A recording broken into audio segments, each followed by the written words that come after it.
জানবাজারের রানী রাসমণি কাশী যাওয়ার আগের দিন রাতে দেবীর স্বপ্নাদেশ পেলেন। দেবী তাকে বললেন ভাগীরথীর তীরে মনোরম স্থানে তার মূর্তি প্রতিষ্ঠা করে পূজা ও ভোগের ব্যবস্থা করার জন্যে, এবং এও বললেন তিনি মূর্তির মধ্যে আবির্ভূতা হয়ে রানীর কাছ থেকে নিত্য পূজা গ্রহণ করবেন। রানীও কাশী যাওয়া স্থগিত করলেন। মন্দিরের জন্যে স্থান খুঁজতে খুঁজতে তিনি দক্ষিণেশ্বরের একটি জায়গা মনোনীত করলেন, যার কিছুটা অংশ ছিল এক সাহেবের এবং অপর অংশ ছিল মুসলিম সম্প্রদায়ের কবর হাজী সাহেবের পীরের স্থান। স্থানটির আকার ছিল অনেকটা কচ্ছপের পিঠের মতন। তন্ত্রমতে কচ্ছপের পিঠের আকৃতির শ্মশানই শক্তি সাধনার উপযুক্ত স্থান। এখানেই রানী রাসমণি জগৎ বিখ্যাত দক্ষিণেশ্বর কালী মন্দির প্রতিষ্ঠা করবেন বলে স্থির করলেন। চলুন আজকের ভিডিওতে আমরা জগৎ বিখ্যাত দক্ষিণেশ্বর কালী মন্দির সম্পর্কে কিছু কথা জেনে নেই। কিভাবে যাবেন সেখানে, কি কি আছে সেখানে, সব কিছুই আপনাদের সবিস্তারে এই ভিডিওতে জানানো হবে।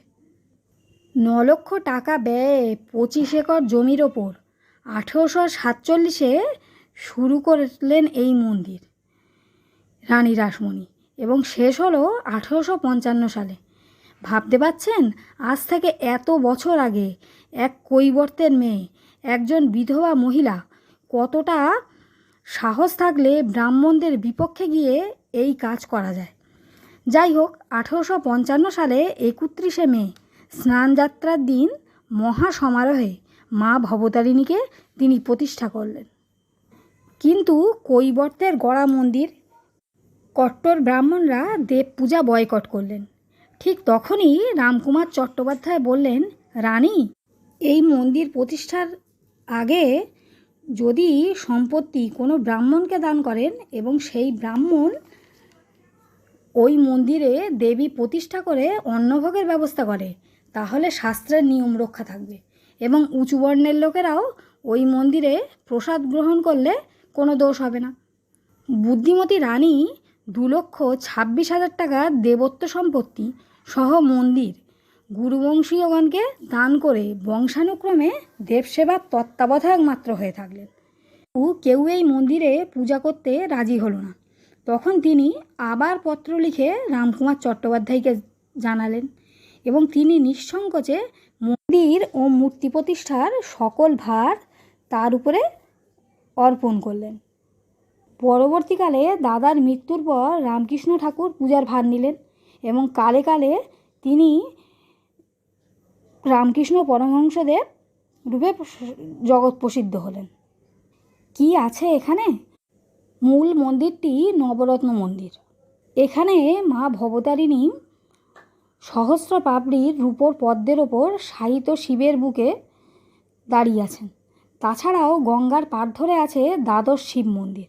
মন্দিরের উত্তরে রয়েছে রাধা গোবিন্দের মন্দির এবং মন্দিরের দক্ষিণে রয়েছে নাট মন্দির।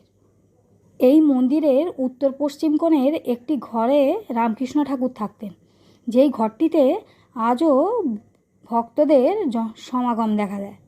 এছাড়াও রয়েছে রানী রাসমণির মূর্তি, মায়ের নহবত ঘর যেখানে মা থাকতেন, পঞ্চবটি অর্থাৎ 5টি গাছ, অশ্বত্থ, বিল্ব, বট, অশোক, আমলকি এখনও আছে। গঙ্গার ধারে শীতল মনোরম পরিবেশ আপনার মনে নিবিড় শান্তি এনে দেবে। অবশ্যই একবার এখান থেকে ঘুরে আসবেন। মন্দির খোলা থাকে ভোর 5:30 থেকে সকাল 10:30 এবং বিকেল 4:30 থেকে সন্ধে 7:30। মায়ের মন্দিরে ভোগ কুপনেরও ব্যবস্থা আছে। কিভাবে যাবেন? হয় শিয়ালদা থেকে, নতুবা দমদম জংশন থেকে ডানকুনি লোকাল ধরে দক্ষিণেশ্বর স্টেশন, দক্ষিণেশ্বরে নেমে স্কাই ওয়াক দিয়ে হেঁটে সোজা মন্দিরে মায়ের মূর্তি দর্শন করুন।